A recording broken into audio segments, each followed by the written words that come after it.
창세기 23장 12절부터 18절까지 말씀을 함께 읽어내 보겠습니다.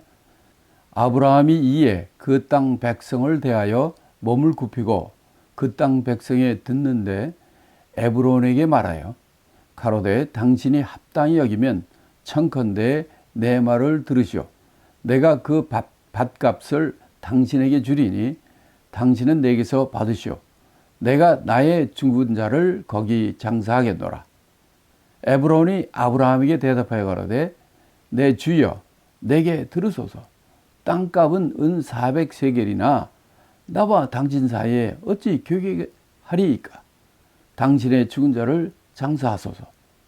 에브라함이 에브론의 말을 쫓아 에브론이 헷 족속에 듣는 데서 말한 대로 상고에 통용하는 은 400세겔을 달아 에브론에게 주었더니 마므레 앞 막벨라에 있는 에브론의 밭을 바꾸어 그 속의 굴과 그 사방에 둘린 수목을 다 성문에 들어온 해족속 앞에서 아브라함의 소유로 정한지라. 우리 앞에 11절에서 에브론이 그냥 쓰라고 밭도 다 드리고 굴도 드리니까 다 쓰라고 이렇게 얘기를 하니까 그에 대해서 아브라함은 또 반응을 어떻게 하느냐면 또다시 그 땅 백성 헷족속한테 대하여 몸을 굽히고 그러고 그들에게 얘기합니다. 굉장히 정중하죠. 계속해서 137세 먹은 노인네가 계속해서 이제 세 번째 그렇게 하고 있습니다. 그러면서 이 하는 얘기가 에브론에게 말하여 가로되 당신이 합당히 여기면 잠깐 내 말을 들으시오.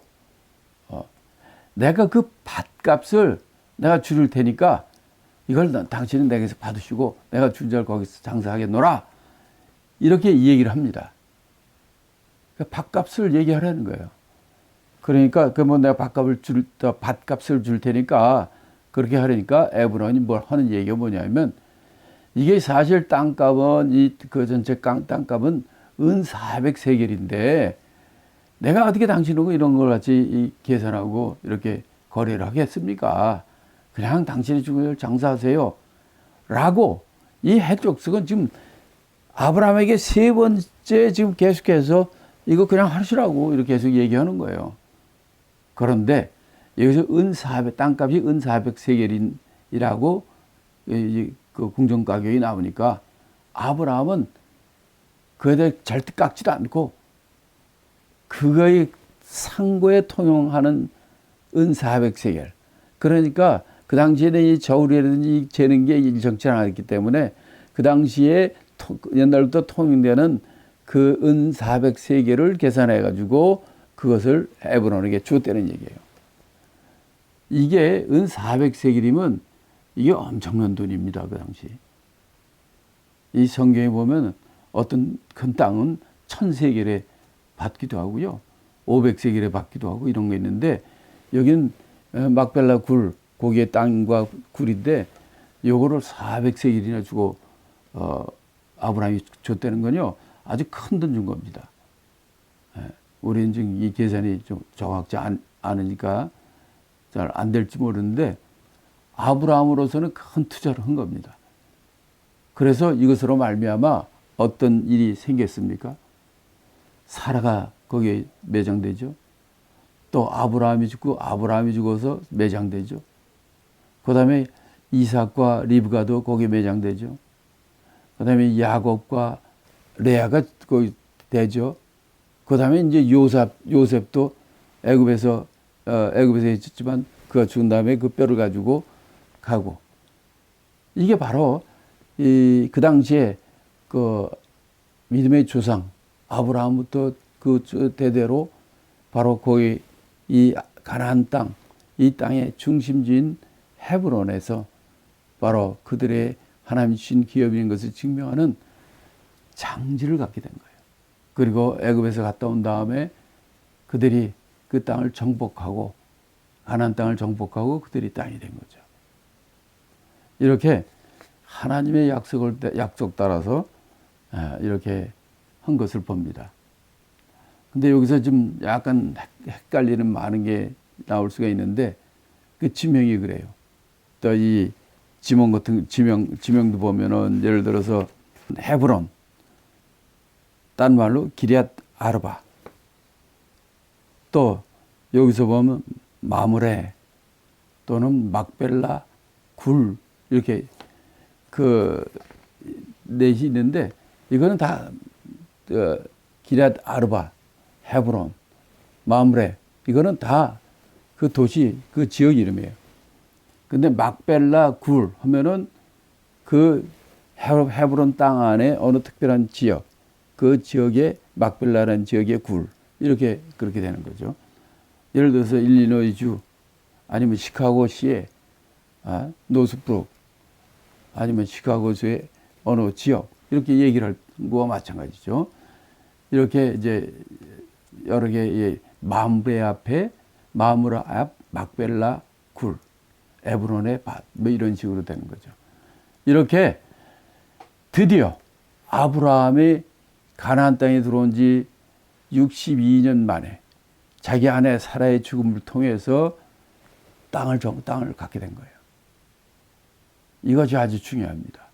그래서 그들이 대대로 와서 바로 그 하나님 주신 땅으로서의 그의 본부가 되고 그 땅으로 해서 이 가나안 땅에서의 그 나중에 다윗 왕 때는 다 모든 땅을 다 가장 넓게 가나안 땅, 약속의 땅을 정복하는 그런 일이 이루어지게 된 거죠. 자, 그래서 이걸 통해서 보면은 레위기 23장 25장 23절에 보면 이렇게 말씀합니다. 토지를 영영이 팔지 말 것은 토지는 다 내 것입니다. 너희는 나그네요 우고하는 자로서 나와 함께 있느니라. 그러니까 그 후에 그 여호수아 때 가나안 땅에 정복하게 되고 그랬을 때 바로 12지파에게 땅을 기업으로 주잖아요. 그 후로는 이 땅은 하나님의 것이기 때문에 개인이 갖지 못하는 거예요. 단지 그것을 받는 거예요. 임시로 위임받는 거예요. 그래가지고 그러나 살다 보니까 무슨 큰 일이 당하거나 그래서 큰 돈이 필요하거나 이렇게 해서 땅을 갖다 남에게 팔고 또 그걸 그렇게 되고 저쪽엔 땅이 많아지고 이쪽은 나중에 거지게 되고 이런 일들이 많이 일어나거든요. 그래서 하나님께서는 너희를 토지를 영영히 팔지 말라. 왜? 이 토지는 다 하나님 것이다. 그래서 이스라엘 백성들에서는 이 안식년이라는 것을 두고 7번째 안식년 다음에는 희년이라 해가지고 원래로 다 회복되게 된 거예요. 50년 되면. 그 땅을 내가 돈 주고 사가지고 갖고 있어도 사람은 영원히 가지지 못하거든. 그래서 이 하나님께서는 이 토지는 땅은 하나님의 것이니까 너희는 이 토지를 가지고 장난하지 말라는 겁니다. 이게 레위기 25장 23절의 말씀입니다. 자, 그 다음에 이제 마지막 부분을 보겠습니다. 23장 19절로 20절 말씀입니다. 읽겠습니다. 그 후에 아브라함이 그 아내 사라를 가나안 땅 마므레 앞 막벨라 밭 굴에 장사하였더라. 마므레는 곧 헤브론이라. 이와 같이 그 밭과 그 속의 굴을 헷 족속이 아브라함 소유 매장지로 정하였더라. 드디어 아브라함에게 가진 가장 큰 문제, 이 장사하는 묘지, 이걸 통해서 이 하나님의 약속의 땅에서 첫 번째로 땅을 소유하게 된 겁니다. 이게 가나안 땅 들어온 지 62년 만에 75세에 가나안 땅 돌아가지고 지금 137세에 첫 번째로 땅을 갖게 됐는데 그것도 바로 막벨라 굴 장사지는 묘지입니다. 거기에 묻은 밭도 같이 있지만은 이거를 아브라함의 소유 매장지가 되었고 그 후로 가나안 땅에 거기 있다가 4대째 있다가 애굽의 종으로 가지고 430년 동안 있다가 다시 돌아왔어도 바로 이들이 계속해서 그 땅을 갖게 됐고 그런데 갔다 와서도 제일 어려웠던 땅이 헤브론 땅입니다. 그 당시에 헤브론, 다른 데는 대략 다 정복이 돼야 되는데 헤브론 땅은 정복이 안 된 거예요. 왜 그랬냐면 헤브론 땅에는 아주 그냥 그 거인들이 살고 있었어요. 그래서 아주 견고한 성과 거인들이 사는 땅이었기 때문에 그걸 정복하지를 못한 거야지. 이때 갈렙이 85세의 갈렙이 그 땅을 정복한 거 아닙니까? 그래서 이 헤브론에 있는 마므레에 있는 막벨라 굴과 그것을 가질 뿐만 아니라 이 하나님의 약속의 땅 가나안 땅 전체를 바로 하나님 앞에 하나님의 백성인 이스라엘 백성들이 그것을 갖게 되고 12지파로 배분하게 되고 지금까지 이렇게 오게 된 겁니다.